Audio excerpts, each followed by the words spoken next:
अस्सलामुअलैकुम। ये hub river road है।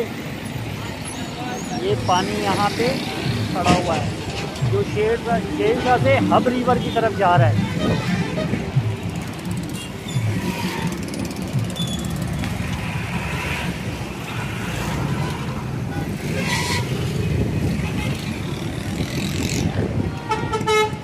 ये हब रिवर पे एक ऊपर ट्रैफिक चल रहा है और ये देखिए आप, एक ये शिगाफ पड़ा हुआ है। ये शिगाफ हेवी ट्रैफिक के लिए कितना नुकसान है।